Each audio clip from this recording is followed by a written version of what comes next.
Welcome back to Generator. This is episode 30.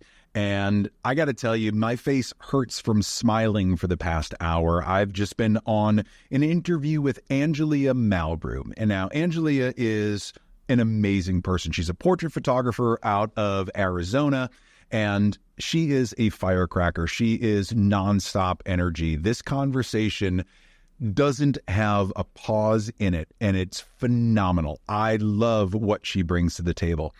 Angelia is someone that never fails to inspire me. Every time I see her around the country, I feel better about me.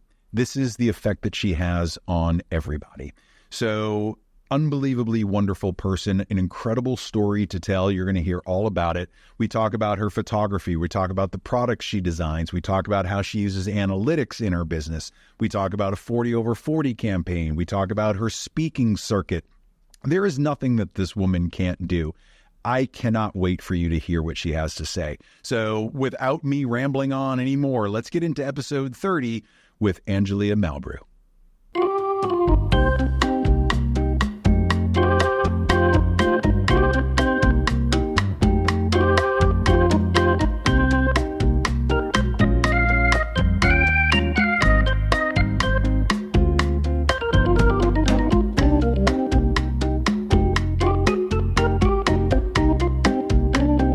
I've never known how to start any of these things. I always want to have like some sort of welcome or now joining us. I don't have any of that. Angelia, how are you, my friend?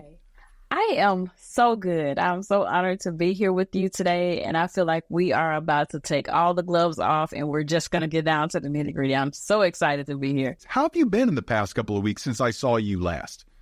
Oh my gosh, I've been so busy. So it's been from WPPI to getting your request for the podcast to getting a request from Local First Arizona. Hey, Angelia, we want you on our speaking panel. I'm like, me? They was like, yeah, we want you. We love you. We want you to come. Went and did that. That turned into more opportunities and more speaking engagements. And I went to a conference or two in between. And that turned into another speaking engagement. So I'm headed to Dallas next month for it's like a financial webinar helping people to get their lives together. Cause everybody all over the place right now after PPP money, cause it's gone and it's dried up. But I'm going to be over there telling people how to get empowered and get inspired and make people feel beautiful again. So that's what I'm going to talk about in my struggles as, going through entrepreneurship without a real blueprint. Because, you take a little bit from here and take a little bit from there and you try to make it your own. And sometimes it looks like a hot mess, but it's okay because we're making it cute because we're photographers and we do that. But for the most part, like I've just been conference after conference after conference, trying to build on this 40 over 40, trying to get that taken care of. And yeah, busy out in the streets. I thought I was busy. You're insane. 100%. Like I look at my life every day like, girl, have a break and a Kit Kat. And would 16-year-old Angelia look at you now and be like, go ahead, like you're crushing it? I think she would definitely tell me that, girl, I am so proud of you. Because the 16-year-old Angelia, like she was more reserved a little bit. She was just coming out of her shell. And believe it or not, I kind of used to be a little bit quiet. I've always been a firecracker around people that knew me. But now coming out of my shell, doing these speaking engagements and, popping up everywhere, meeting friends everywhere I go, like this is a new Angelia. So I have definitely changed since the 16-year-old that, just wanted to wear cute clothes and cute shoes and take a picture of everybody at the school. So I have definitely evolved for sure. I know that you've been putting yourself out there more and you're doing more and you're all over the place. And clearly you have no problem speaking to people. From the standpoint of this speaking engagement that you were contacted for originally, did you reach out to them or did they reach out to you? Did you do like a spot on the news before and someone found you? Like, how did that all turn around? Because I think most people wonder, like, how do I start doing that? How did all of this come together for you? Honestly, I will take it back to me really not knowing the lady that referred me. So as you said, and I'll just, piggyback off what you said. I have been out. I've been doing all the things and going to all the events. And what I found was in my marketing, while it looks cute online, I can make it look real pretty. My biggest connector is me meeting people in person. So I'm out at the networking events. I'm going to the Chamber of Commerce events. Like I'm all at all the places. But I decided to join Local First AZ last year. My life has been so crazy. This is how crazy it's been. I haven't been to one meeting before the speaking engagement because it's always an opportunity for me to go, or it's on the other side of the valley. And that's like an 1.5-hour drive for me. And I'm like, I can't do it today. I didn't want to be stuck in traffic, but it was always a situation where I couldn't make it.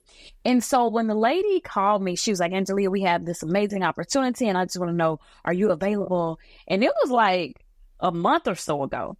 And I said, what you got? She was like, well, you have been highly recommended and referred. And I'm like, for what? I'm thinking she was calling me to say, hey, let's do some net shots or something. And she says, we love you. I went to your page and I was saying I need one more person that's dynamic, especially for Women's History Month. And she said, I went to your page and I was blown away. She said, I love everything about you. She said, you are very outgoing, you're very relatable, and I think you will be a great addition to the panel. And I'm like, okay. She said, you're so inspiring. Please tell me you can do it. And I said, let me check my calendar. I don't have nothing to do. I'm coming. And so I ended up taking the opportunity, and I'm so glad I did. Like, that was such a huge thing. Like, granted, that was my first panel speaking, but yes, back to what you were saying, I have been on TV before. I've been on AZ7 TV. I've been on Sonoran Living talking about, what I do, empowering women, talking about my 50 Shades of Beautiful campaign I had 2 years ago. So yes, I think a little bit of this, a little bit of that kind of led me to it. But I think for the most part, they were really checking with the community and people that were making an impact. Now, you're out in Glendale, Arizona, right? Yeah, well, my office is in Scottsdale, but yeah, I'm all over the valley. I go out to Arizona about once a year, whether it's for a conference or for a magazine that I work for, whatever it is. And I'm starting to slowly get to know the area because it keeps calling me. Maybe I'll move out. I feel like you need to move. But I don't know. It's like going from the freezer into the frying pan. I think I need a West Virginia. Honestly, I don't think you should go that far because we need you on this side. But I'm thinking maybe you could probably do a Sedona or a Prescott or something like that, because that would, or Payson, that'll give you a best of both worlds. You'll still get the 4 seasons, the real 4 seasons, not hot and hotter. I definitely don't want you to go to Virginia. I don't think, All right. They don't Flagstaff or Prescott it is. Yeah. 100%. All right. So let's step back a little bit. So you're doing the speaking.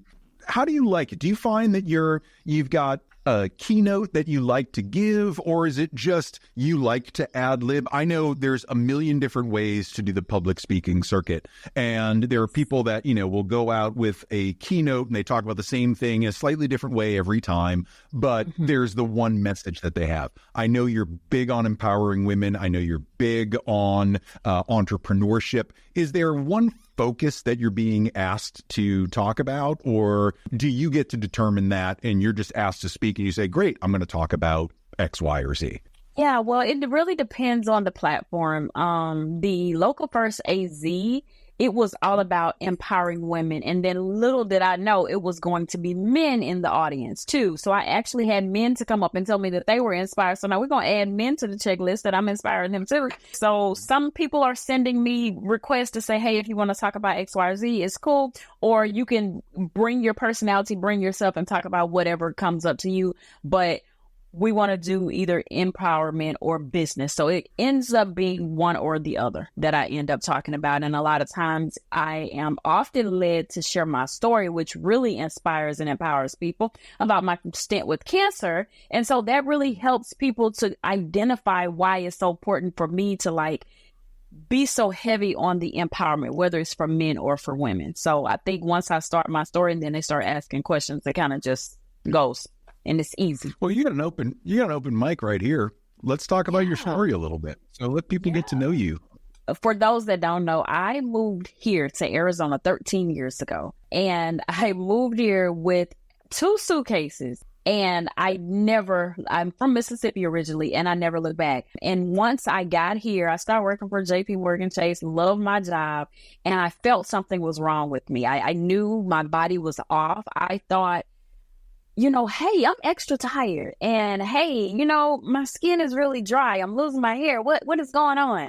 Because hair has always been like my love. Like it's been photography, then hair. Well, God, photography, and hair. Like those are my three things. And then going out having a good time with the friends that I meet online and stuff. But that has always been my thing. And so my body kept telling me, hey, something is wrong. Something is off. Went to 4 doctors and all of them turned me away, telling me different things. One of them said, oh, you're just tired because you are on a crazy shift at work. Like, okay, that doesn't sound right. Then the other one was like, oh, your skin is so dry because you just moved from Mississippi. So it's, humidity over there and you don't have any over here. So you just need to use a different lotion, Angelia, do better moisturize. I'm like, I'm slathering myself by now. And so I just consumed myself with so many different products and nothing was working. And I realized a lump in my neck and I was sitting there watching Dr. Oz, like immediately, like I found it maybe like a week before. And then I was watching. I love Dr. Oz. First of all, shout out to Dr. Oz, because I think had I not saw that video that day, I probably would not be sitting here because he urged me to go to the doctor. I was sitting there and you know how they get ready to go to commercial break and they're like, hey, this is a sign you may be having a thyroid problem. I'm like, let me see what Dr. Oz is talking about because this is my day off and I'm going to watch Dr. Oz. And so when he came back, he was like, are you experiencing any of these symptoms? It was everything that I had just told you. And my weight was up and down. I couldn't figure it out. Dr. Oz was like, go get a glass of water, stand in the mirror and you drink. He said, you look at your little Adam's apple. If it goes up and down really fast, you have a thyroid problem. If it goes up and down like that, you're good. 3 glasses of water in. I'm like, Dr. Oz don't know what he's talking about. He don't know what he's talking about. And so I wrote it off and I was like, next day, I'm like, let me go check it again. And then the next day I noticed my neck was a little bit more. So I was like, did I sleep wrong? What's going on? So I said, let me go to another doctor. This one, I'm going to do a biopsy. Like, I'm not going to take any chances. Worst pain I've ever had in my life. The biopsy was worse than the cancer. Went through all of that. And he comes back and says, nope, it's inconclusive. And I said, you don't have an answer at all? And he said, well, we have to do it again. I said, you're a liar. And so is the devil. And we're not doing this. And so I was like, forget this crap. I'm out. I left and I immediately, and this is crazy thinking about it, I went and found a surgeon. I was like, I don't know what this is on my neck, but I'm not taking any chances. Went and found, thank God for Dr. Theodore Haley. I have to give props out to him because he sat me down like I was his little sister. He said, Angelia, something is definitely wrong. He stood behind me, did the test on my neck. He said, something is wrong. I'm not going to play with your life. Let's go ahead and get you on my calendar. Now, let me give you a timeline of how quickly this happened. This was a Wednesday. He had me on his schedule and it was for Monday morning. I didn't have time to get scared. I had to prepare. And you know me, I'm always trying to be optimistic about everything. Oh, it's going to be great. Went in there and he came the next morning and was like, Angelia, I'm so sorry. He sat on the bed and he said, it's cancer. And I'm like, what? And so he said it had spread to your lymph nodes in your neck, your entire thyroid, and you had a 6.9 centimeter goiter on your neck. You couldn't really see it because it was pushing up against your esophagus. He was like, were you having a problem eating or drinking? And I said, only drinking water. I only got choked up drinking water. And I knew something was off with that because I didn't drink sodas or anything like that. I'm new to Arizona. They say hydrate. We got a gallon of water at all times. And so went through that and immediately I had to figure out, where do I want to go get my treatment? He was like, because I don't want to leave it to chance. Because, you know, when you open up the body, the cancer spreads. The cancer had spread to 3 spots in my chest that weren't there before. That's how fast it spread. Now I have no lymph nodes, no thyroid. So I'll be on thyroid medication for the rest of my life to kind of regulate my numbers and stuff. And it's literally like a lifeline. And so I had to decide at that moment, where did I want to go? Ironwood, Mayo Clinic, or Cancer Treatment Center. I went with the most recognizable name at that time for me, Cancer Treatment Center. Went there and they were phenomenal. I had the most amazing team of doctors. Well, everyone except the head doctor, he was a miss, but I had 12 doctors and they did everything they could do. And I was like, I did a Felicia Reed and I had cancer in 2014. So this is like my 10th year in remission. And I told them, I don't want your support groups. I don't want your little knit hats. I am good. And they were like, oh, Angelia, you need a support group. I said, we're not going to talk about cancer. We're just not. I don't want it. I'm going home. Thank you very much. Let me get my limo ride to the house. And so they took me in a limo because a lot of times I was so weak. I couldn't drive. And so it was crazy. But going through cancer, I feel changed my life. I feel like it gave me another chance. I feel like God gave me another chance to live and to make an impact. Like I have always been life of the party girl, right? Never really did parties, but I've always been like the person that's going to get the crowd going. I'm always going to come in and make people happy and smile.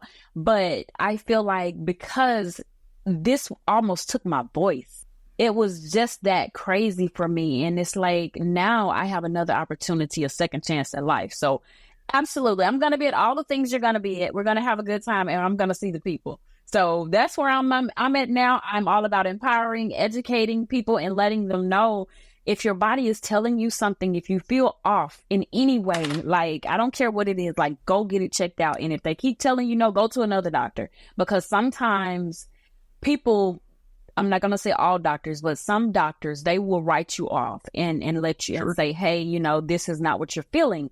And unfortunately, that happened to me. And that happens to a lot of people nowadays because, there's so many symptoms, there's so much going on, and they got these fly-by-night doctors and they want to get you in and get you out really quick. But get a doctor that understands and sits down to listen to you. It'll make a tremendous difference in your life.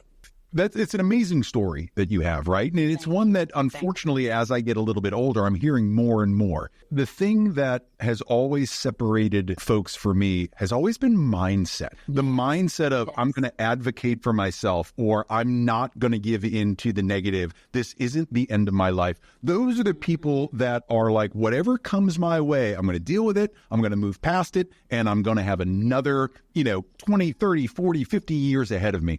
Exactly. The people that succumb to the negativity, I find, have a much, much harder time with treatment, with recovery, with whatever comes their way. So there's something to be said a lot for the metaphysical. I am not a man of faith. I know you are. I'm sure that must have really helped quite a bit in putting, all your faith on the table and saying, listen, you and me are in this for the long haul. Like, help me through this. Absolutely. It's the advocating for yourself, which is the big part. When I was younger, this probably goes back about 10 or 12 years anyway, I was going through very similar things. Fatigue, I was run down, mood swings like this, weight gain up and down, all over the place. Like, it was just, I couldn't figure it out. And I would go to doctor after doctor after doctor, and they're like, nope, you're fine. Your testosterone's in the right range. All your blood work looks fine.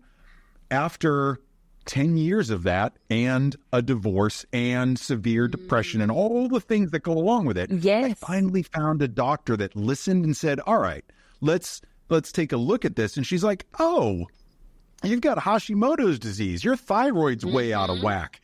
And your testosterone doesn't exist in your body. So let's fix those things. But it wasn't until I just kept going saying, you may have the medical degrees, I know my body. I know what feels right and doesn't feel right. And so working until I found someone that wasn't just telling me what I wanted to hear, but said, hey, look, they were looking at this number and they couldn't tell you what was going on because you have to look at these three numbers together. Exactly. So I'm super glad that you just kept pushing and just kept pushing and just kept pushing to, find the thing that you knew something was off, but you had to find out what it was. And I'm so glad that you went and did that. Because this version of you, which is the only version I know, is spectacular. Thank you. I love it. So thinking about what you're doing now, thinking about your empowerment and your speaking, and I want to stick with speaking and the content and all that, because I see you as such a natural networker and a natural connector. when you sit down and you're like, I want to write this, or I want to put content out, or one of the 9,000 things that you say you do, where are you drawing your inspiration from? Oh, it's two parts. So I would have to say, one, being the change that I needed to see. I've had a camera in my hand since I was 14 years old. Let's just start there. I always knew I wanted to be a photographer. If I go get my senior book right now, you'll see the first thing I see, a photographer, second thing, cosmetologist. You know, I love some good hair. But I wanted to do something that I didn't see in the industry. And so I feel like I am led. I feel like that's my purpose here on earth, is to inspire and help other people.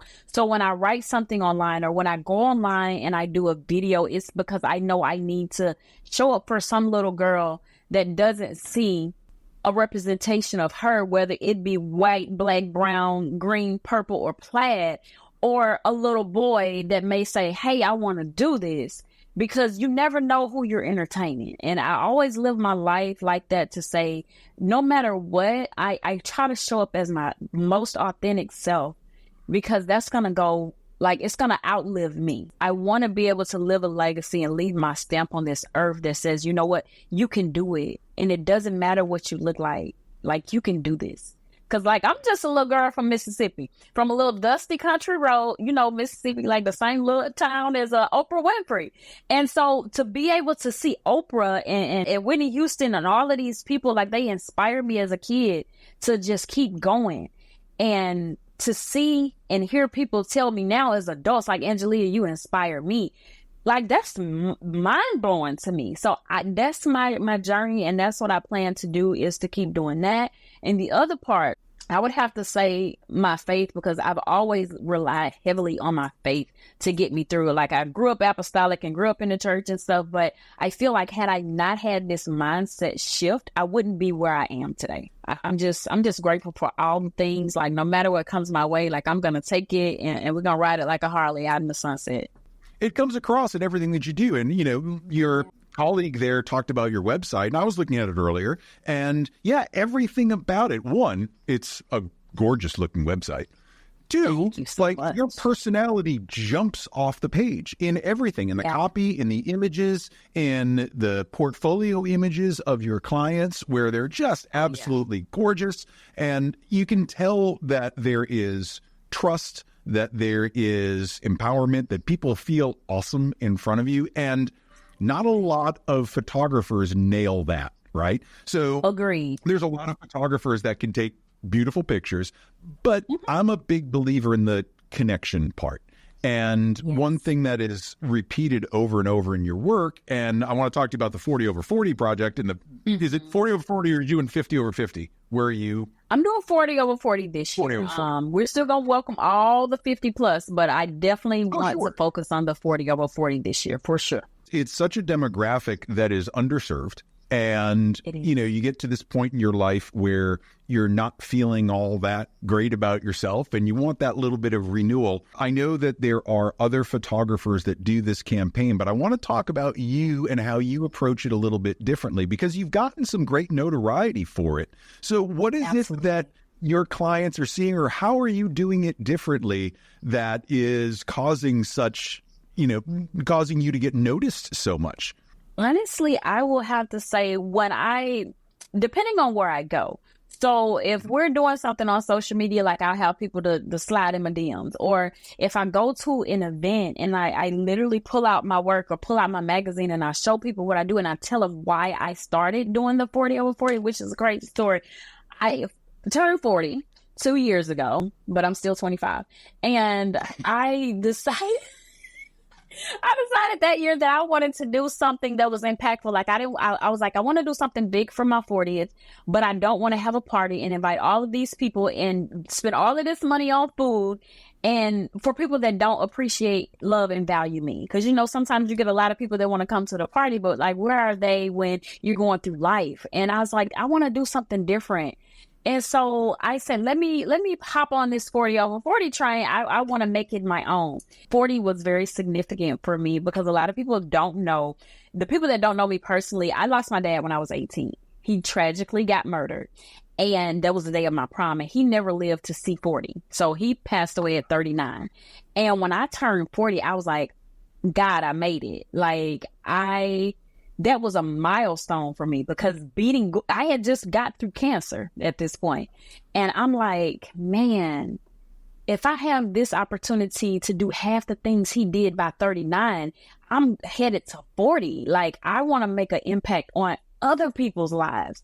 And so I decided that's what I want to do. And from that moment on, when I did the first consultation call and told that story, I knew then that empowerment was my space, because everything in me like leaped.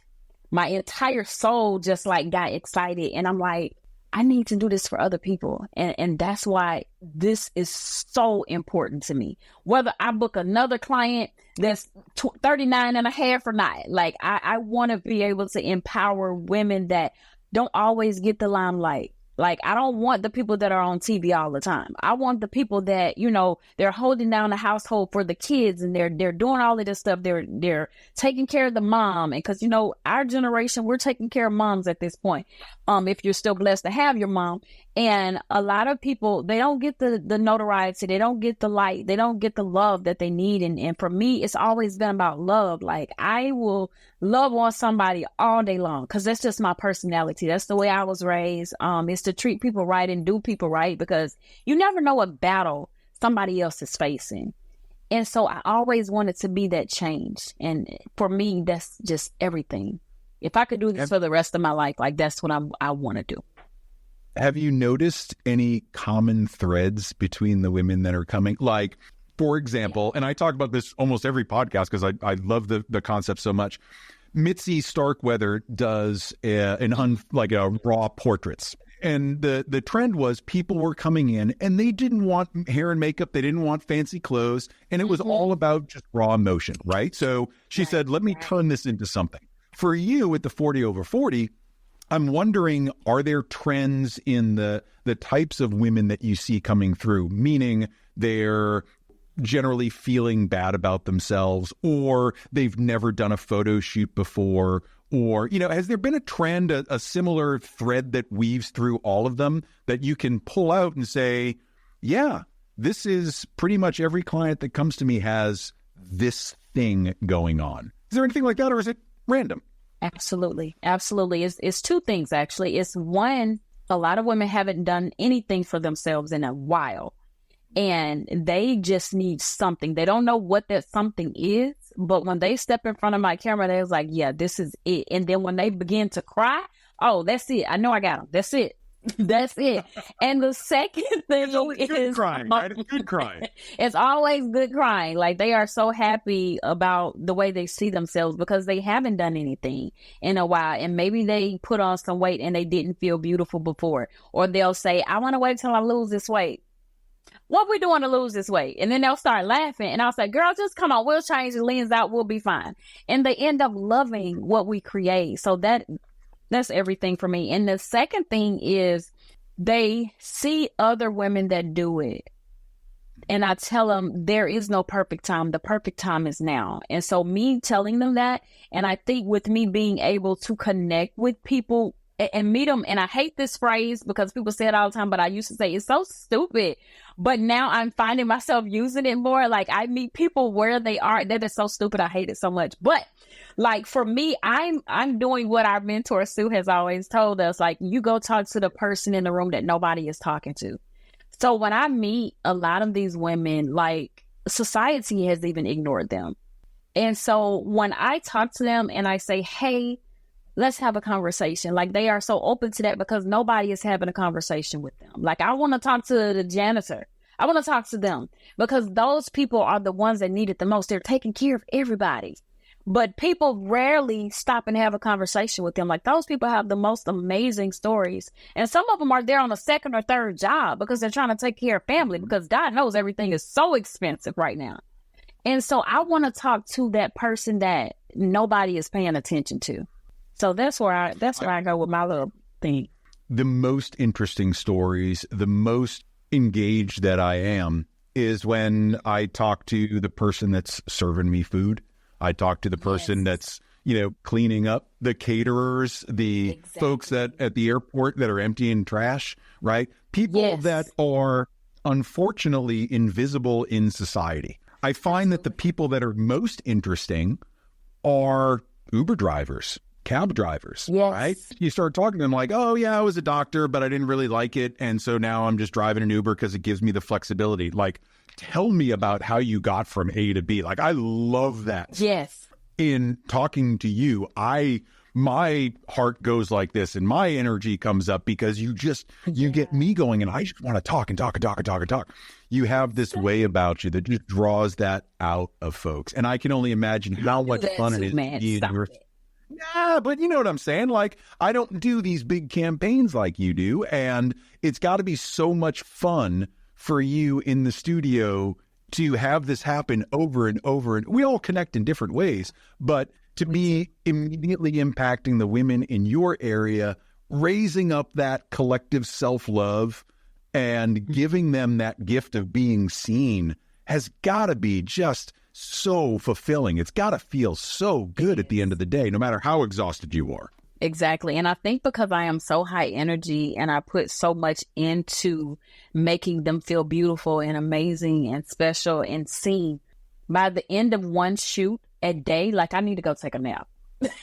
Like, I put because I leave it all on the dance floor, because I feel like if they come out of their shell and they say, Angelia, you know what? I've been saying I'm going to do this for years and I go ahead and do it. I don't want you to don't get my arms or don't get my back and pull my stomach in.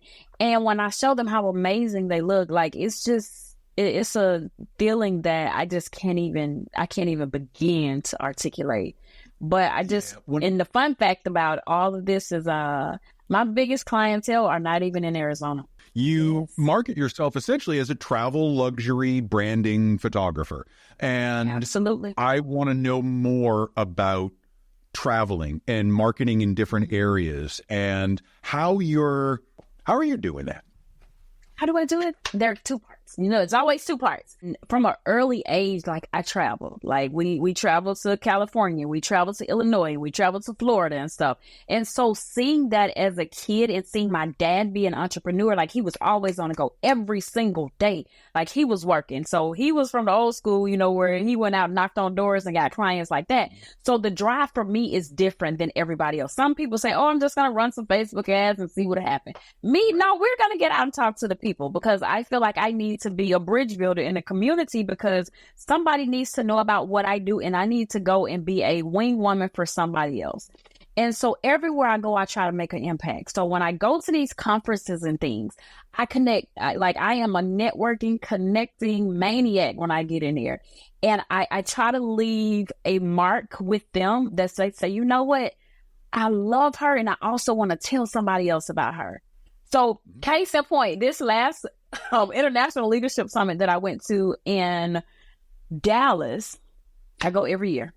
And I end up meeting this lady, crazy enough. She's from Phoenix. We rode the same plane to Dallas. We checked in our hotel at the same time, and we ended up sitting on the same bench eating our lunch. We started talking. She was like, where are you from? I said, Phoenix. She said, me too. We ended up connecting. Long story short, I gave her my stuff. She gave me her stuff, and we ended up connecting with each other. With this one lady alone, she has brought me about 7 referrals.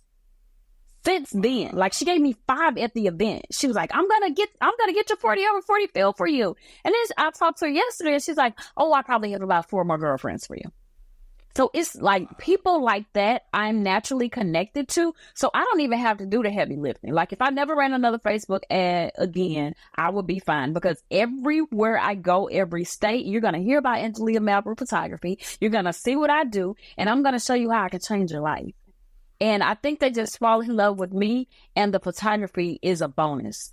Yeah. I think that's what it is. For those of us that approach photography from a point of connection, from a point of human interest and curiosity and wanting to help, rather than treating it like retail, which is perfectly fine. But I think we both look for something deeper in what we do for our work. I think when we get into that mode, we're in that connection mode. We want to filter out people that are just looking for, this type of photography, or I just need one quick headshot. Well, I can turn your one quick headshot into an hour session like that just by having a conversation.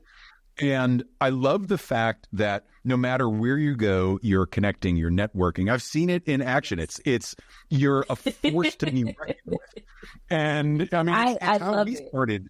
Yeah, it's how we started our relationship. Is like we just started talking, and it was that immediate, oh my God, I need to know this woman, like immediately. Mm-hmm. So as you travel around, are there places that you go pretty consistently, California, New York, Texas, that you're starting to build parts of your business there? And, you can count on that business year over year. Like, let's say around that conference, you do 10 people in Dallas, or how does it work for you? Or do you just travel wherever people want you, you're there? It works like this. When they contact me and they say, Angelia, I need you, me and my glam squad, we're on the way. Because I feel like if you went out of your way to reach over all of these photographers in your state, city, town, everything, like, I'm on the way. And I'm going to come and I'm going to show up dynamic. And so when I go to these different conferences, they're always in a different space. Like when I went to Charleston, like I met some amazing people there. We did photo shoots there. And I tell people, hey, I'm going to be XYZ, or I'll do a tour or something like that. But every year is always a different place. And even if I only just focused on that conference alone, like the amount of people that I connect with is just astronomical. Like if you could see my blink right now, I have so many people in that list I need to call back. Like I've been calling people since I came back, and then I'll get another person to text me and go say, hey, you remember me? But let's refresh my memory, because I've met so many people. But, I feel like being able to get out at those conferences and do networking events and things like that, I feel like it helps me to show my personality and show people who I am. And I'm more than just a photographer. Like I'm going to be your coach. We're going to have a whole branding session. We're going to talk about your business. We're going to talk about everything related to you, so that when you step in front of my camera, you're 100% ready and you're confident. And I'm going to build on that on top of all of that. And it's going to make the most amazing, beautiful images you ever seen of yourself. And so for me, that's so needed in this society, because we got all these people with cameras and nobody's given an experience. Like I say us in our community, because we know what to do. We've been educated on it, but it's so many people just doing a disservice to our people, and they're not giving them what they need. They're just giving them an opportunity to get a quick buck. And for me, that's not my life. And I don't want a situation where it's all about money. I want an experience, and I want to give them that because they deserve it. Therein lies the heart of what we're doing, right? We want to give that experience. Either we've experienced in the past the love of others, the faith of others, the whatever it is that we've experienced that has affected us in a certain way. I love giving that back. I love sitting with people and talking and hearing them cry and having them open up and just making it safe for them to be them, because we rarely get that opportunity. And I think that experience, for those of us that work in this model, it works so well because, we can take the picture, but we can also give you so much more that you're probably not getting anywhere else. That's not to sound egotistical or that we do something so amazing, but how often are we as people, humans, just sitting and listening to each other, giving them that space, right? It's all about waiting for your turn to talk. And I've been guilty of it, but in the studio here, the second they walk through the door, everything is about them. Everything. Yeah. Top to bottom. Yeah. And I know that you do things the same way. Now, you've got this glam squad that you travel with. Now, do you use your glam squad also as like your model team for your travel bags? Because believe it or not, folks, Angelia has also created luggage for you as well. So tell me about the bags, what you're doing there, how you design them, how you thought it up. Like, how did you get into that? It's crazy that you even asked me. That's a loaded question. So let me break down who my glam squad is first, so I can blow your mind. So my glam squad is me, my makeup artist, and my camera and my bag. That's my glam squad, and a couple of lights, because that's all I need. Yeah. And so when I decided on this bag, like I have literally been I've always been an artistic person. Like I've always drawn things and I've always had a very creative mind. In 2001, I came up with an idea and I was like, oh, I'm going to put it on the back burner. I don't have time for that. And then COVID made me pick it back up again. My grandmother ended up passing away in 2022. So I found myself in a deep depression and I'm like, how do I get out of this? And I say, I'm not able to serve because if I'm not myself, I can't help anybody else. Like you can't pour from an empty cup. And I thought about something she would have told me to do, and that's just keep going. I said, I want to create something that's going to pay homage to her. So my camera bag is called the Dream Luxe Travel Bag, right? My grandmother's nickname was Dream Boat. So I wanted to create something that would be sentimental to her, something that gave me kind of like her vibe, which, you know, she was very feisty. My grandmother was like 6'1", 6'2". She didn't take no crap, but she was my shero. And just thinking about the things that she did for me growing up. So if you look at my bag, the front of it has a different flap. It's almost like a saddlebag flap. Mm-hmm. And so that reminded me of the very first purse she purchased for me growing up. Because, you know, all girls remember their first purse. And so I'm like, yes, I want to do this. Let me get out here. I even talked to a couple of people that had their own bags and they were so close-lipped. They didn't want to tell me anything. I'm like, okay, I'm going to find this stuff out because that's who I am and that's what I'm going to do. Ended up going to Portrait Masters. What was that? 2022. It's another vendor. They are definitely in the Portrait Masters realm. And they had a bag there. And the guy was telling me, he was like, hey, Angelia, I was like, I really want to know about how and what do you suggest? I'm trying to put my own bag out. And when I tell you, he was so forthcoming. He was like, this is what you do. And this is what you do. And don't get caught up in this. No. He literally gave me the blueprint. And I had already been talking to designers and things like that. And he was like, he gave me the little things that I needed that I didn't know that I needed. And he was like, I'm so proud of you. He was like, if the designer was here, he would have gave you more information, but I'm going to tell you everything I know. So I'm forever grateful for him. I just hit the ground running. I'm like, let's go ahead and do prototypes. So the prototype, it was bigger. And I'm like, oh, it's too nice to be thrown around under the airport. In an airport, let's do a carry-on. So I decided let's downsize, do a carry-on, but make it still nice and make it still something that people can use deep enough to put multiple camera bodies in, multiple lenses, and also the tripod. I said, I want a water bottle holder and I want straps. So if you don't want to pull it, you can actually put it on your back. So the straps are hidden. So I thought about everything. A screen to keep your stuff from falling out when you open your bag. So I thought about it all. And when I did that, I was like, this is amazing. And then stuff started getting slower and slower with my vendor because one, it was Chinese holiday, and two, the pandemic was throwing everything back. I was like, oh God. What do I do? So I ended up having to put it on pause. But after going to Portrait Masters and WPPI this year, I had so many people like, Angelia, I want that bag. I want to buy that bag. Tell me how I can get it. And I'm like, head on back to my website because we're doing pre-sales again now. And we can have your bag to you in the next couple of weeks. So doing that bag is significant to me, and it's definitely a part of my history. It reminds me every day to keep going, even when it's rough, even when it's tough. Like, I can do this. And so that's my little story behind my bag. It was wonderful because I saw you pulling it, and I knew you had gone around. I knew you had developed the bag, and I hadn't seen it. And it's my first time seeing you in a while. And I was like, oh, is this it? And yeah, it's badass. Like, it really is very, very well thought out.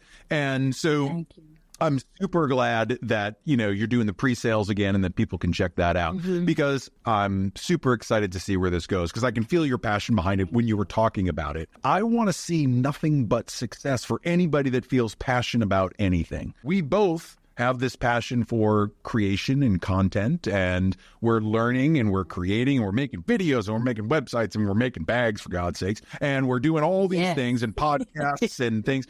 You have a podcast going as well, and you put one more thing on your to-do list. On your Instagram feed, you had something about the podcast about using analytics in content. Yes. Talk to me about that, because all my nerd senses lit up. And I was like, I didn't know she was talking about this. Talk to me. What is this? I haven't seen anybody using analytics and content and talking about it. So talk to me about this. No, and I'll be honest with you, like I worked in the financial industry for quite some time. Like I worked for JP Morgan Chase and I worked for American Express. But one thing that has always stood out to me are numbers and the way things. I hate economics. I hate math. But when it comes to analytics and looking at how things work and the breakdown of those, like that's all of me. Like, I guess I get that from my dad because he used to tear stuff up and see if he could put it back together. I do that too. Crazy. But for me, seeing the way things work in the back end has always been something that drove me because I need to see how it works. And if I can see how it works, I can make it better. And so I got so immersed in analytics and stuff when I worked for JP Morgan Chase because I was a business analyst for them. And I did it on the consumer side. And I also did like a liaison between IT and the business so I could explain what's happening with the system. What are we seeing? How do we explain this? And how do we fix it? So starting there, it drove me into, I need to figure out how more things work. And then I got into Google Analytics. And then I fell in love with that. And then when we started moving around and doing more in Instagram, I'm like, let me look at this dashboard and let me see how it works. And so a lot of people, I think they fail with posting at the right time and making sure they're putting the right content out because they're not looking at their analytics. Like your people, your audience are always, unless you got some kind of crazy audience that people just pop in every now and then, a bunch of cousins or stuff, your people are going to tell you what they want to see. And if you just really hone into what is making the most buzz, like it will blow your business up. It'll blow your career up if you're using social media for that. But being able to look at your numbers will make a significant improvement in your life and in your business and the way you handle business, because it'll keep you from throwing a lot of time and spaghetti at the wall to see what works. Go look at your history because history and data doesn't lie. And so I get passionate about analytics. Like I get real serious because project management was my thing. And I always have an agenda and a strategy for every single thing in my life. We have a very similar past, you and I. And really? Looking at analytics and number. Well, I was a project manager. I was a business architect for a large computer company. Oh, yeah. I love it too. That's why my nerd senses went off. I had a conversation earlier today about social media and the game that we have with sponsors, where sponsors for certain photographers, it doesn't matter the industry, right? Athletes, photographers, it's all the same game.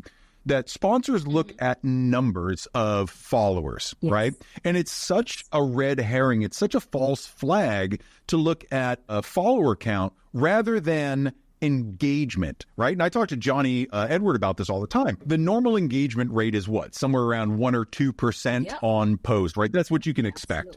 And when you have an engagement rate of over 5 or 8%, you are crushing it. And that doesn't matter if you have 100 followers or 10,000. If you're getting that level of engagement, you're doing something right. You can look at some of these huge accounts and they have 200,000 followers, but there's only 1,000 likes on their post.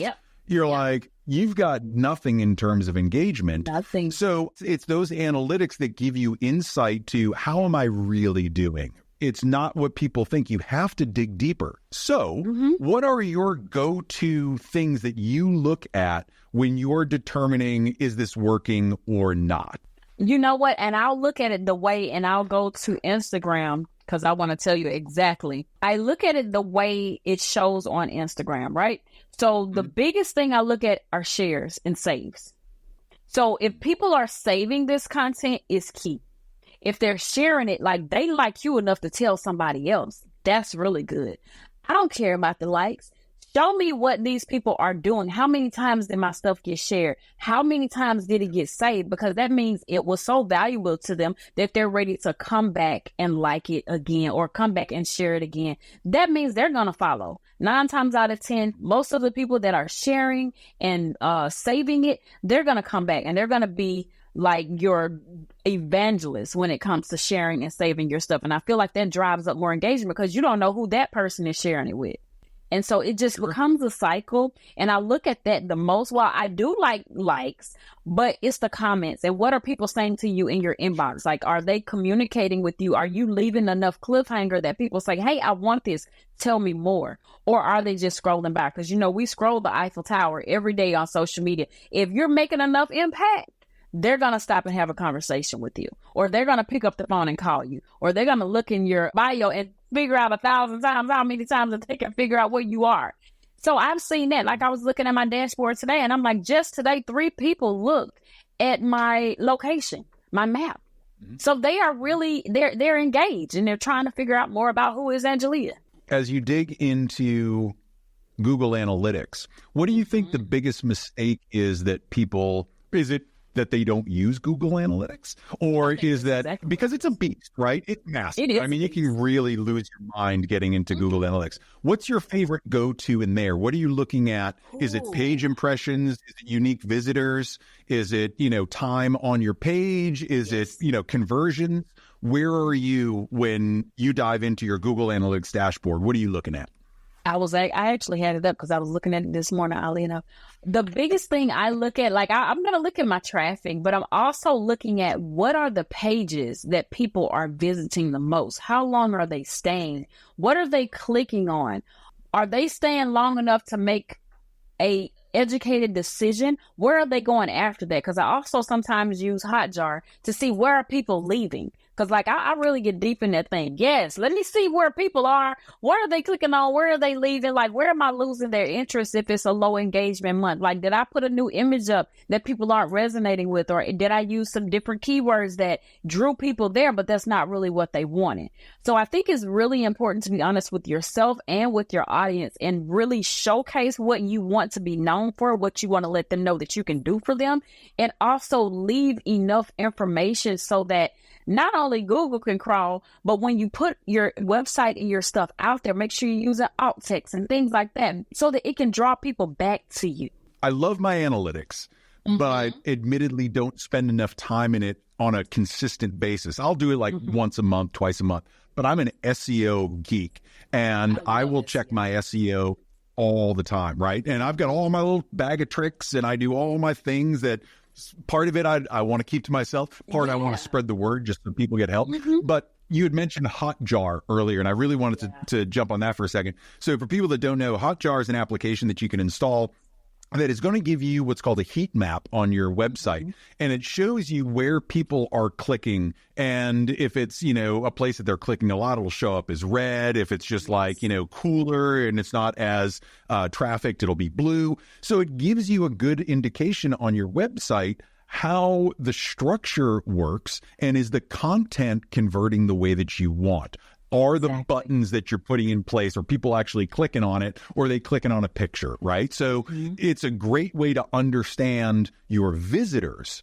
The second part of that is you had mentioned how long they're staying on your page and bounce rate, right? So bounce rate, if you're seeing like a 90% bounce rate, people are coming onto your page and they're jumping off. If you can get that down to 70% or something like that, now you've got people that are sticking around longer. That's where you look at the page. Where are they going? Where are they coming into? Where are they Are they jumping to your pricing page, your gallery, your portfolio, like your contact page? Where are they going? All of this stuff is so much more important than, do I have the prettiest website in the game? Exactly. Right? Exactly. And it's all about forgetting you and your ego and thinking about what your customer needs and wants. And that was one of the things that I got from your page, is that you structured it in such a way that instantly, like I said, it kind of jumped off the screen at me. I'm like, wow, I want to click around. I want to check this out. Not because I was interviewing you, but because I immediately fell in as a viewer, and I was just like, wow, this is beautiful. Let me read about this and let me do that. It's apparent that all of that hard work is paying off. And it's one thing that I think it's overlooked by a lot of photographers and creatives in general, because it can be a big, scary world to get into numbers and start to admit, like, maybe I'm not doing things as well as I thought. But it's not always likes and follows. It's so much deeper than likes and follows. And I just try to keep reiterating that to people, especially people that are listening here and hearing us talk about all this nerdy stuff.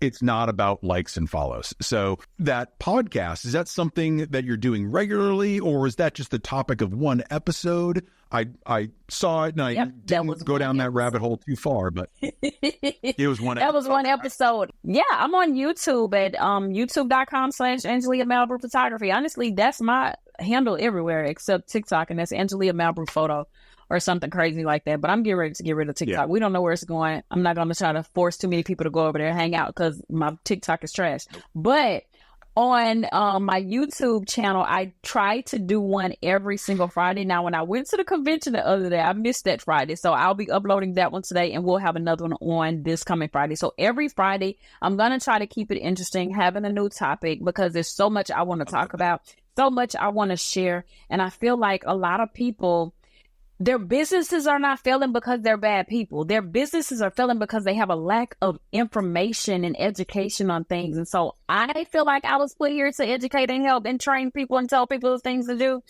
And I feel like that's an extension of me. Like, I'm more than just a photographer. I do things in a way that I can help others. Like, no matter what I do, if we go into the grocery store, if I go get a cart, I'm going to take that cart back because I see that cart pushing around here with this water and it's 115 degrees. Like, I'm going to try to make his life easier. So everywhere I go, I try to make a impression where I'm helping somebody to do something, even if it's just putting a smile on their face. So I feel like my podcast, with me just starting, I feel like it's going to help me to get the word out to more people that, you know, you don't have to be scammed by, you know, these people with all of these courses and stuff that are really not selling you nothing but a bunch of crap. Like, I want to be able to help and give as much as I can, because when I leave this earth, I want to leave empty. I want to give everything I have except all my money, and then I'm gonna get it to the cancer people and my family, but and a few friends when I get rich. But yeah, I want to be able to, I want us to create a space where, you know, other people could come on the podcast and share their experiences and stuff.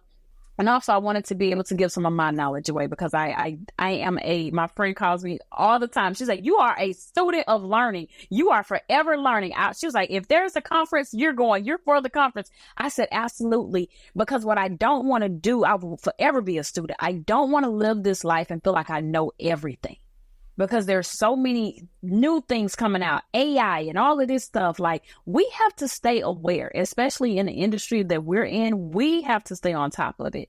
So for me, being able to do that on a podcast, that blows my mind, because as you can see, I love to talk. I love this platform for doing all of those things. And that's why basically I started doing this. I started doing radio in the 90s, but it's the reason that I really love doing this is because it's just an extension of all the other stuff I do. And if there's one nugget that someone might hear in one of my insane ramblings, or they can get actual good information from my guests, then it's all worth it, right? It makes all the effort worth it. And I cannot wait to go and listen to this episode and really start to tune in. So people can find it on YouTube. Angelia Malbrew Photography is where everybody can find you online. Is there anything else coming up that you have? I'm afraid to ask, because you've got so many things going on. You're going to be like, oh yeah, and by the way, I'm building houses for the homeless in Bolivia. Like, I have no idea. It's funny you said that. I didn't in my far distance. I really want to build homes. And it's funny you said, I really want to build homes for single moms that, you know, are escaping like domestic violence and stuff. Like, seriously, that's something that's near and dear to my heart, because it's a lot of women, they don't have any outlet. And I want to build a safe space for them, just like I provide for my clients at the studio. I want to provide a safe space for them. So fun, laughing, but very serious. The biggest thing I have coming up right now, I'm working on a retreat, and this retreat is going to be open, because I'm all about inclusion. I don't want to exclude anybody, but I want to do it for people that have gone through a lot. I want to do it for people that feel that life has so much to offer, but they're bogged down with everything that's going on in life. Like, I want to create like a rebuild, let's restore, let's renew our lives retreat. And it's going to be huge. I'll tell you the location later, but I want to keep this one to the point where, you know, it will empower some people to get back out there and keep trying with their business. Like, it's okay to take a break, but don't quit. And I see so many people quitting right now, and I hate that. once I get my 10-year big, amazing photo shoot done in Aruba, because I'm 10 years remission free, I'm going to immediately hit the ground running after that with getting this retreat up and on board. And it's going to be open to those that want to come. I'm not going to say it's just for women. I'm going to say it's for people, Right. because I want to inspire and love on people. So we're going to have a mindset wellness thing, and it's going to be beautiful. And that's what I'm working on right now behind the scenes. My cheeks hurt from smiling for the past hour. I can, like, my face literally hurts because I've just been smiling and just nodding, and you're just such an incredible person. Thank you for just being who you are in this community, in everything that you do. It's clear that the world is better off for having you here. So I'm so glad that these 10 years have flown by, and that you're still here, and that you advocated, and now you've got this life behind you and ahead of you to help so many more people. So thank you for being here, Angelia. You're an amazing, for amazing having person. me. You are such an amazing person. Like, I gleam looking at you, and I just want to have a moment to say thank you for being willing to hop in that booth one day. You know, when I said, hey, Matt, come hop in this booth. And when everybody ran over there and started stealing my idea. But I'm just so grateful to you. I'm so grateful we're friends. I'm so grateful for this opportunity to be on this podcast. Thank you for allowing me to share my story. Thank you for always being so amazing and so humble. You know, even though you're a massive, amazing human being, I'm so grateful you are. And don't look at me with that one eyebrow up. You are such an amazing human being. I'm so honored to be in a part of your book, your story, your life. So thank you so much again. And I love your studio setup. Absolutely love it. That means so much to me. Thank you from the bottom of my heart. I'm going to figure out when we're going to see each other again. It'll probably be at a conference somewhere, and it'll probably be for 5 minutes, but it'll mean so much to me. Figure it out. Same here. And I can't wait to see you soon. Matt, I appreciate you. Bye.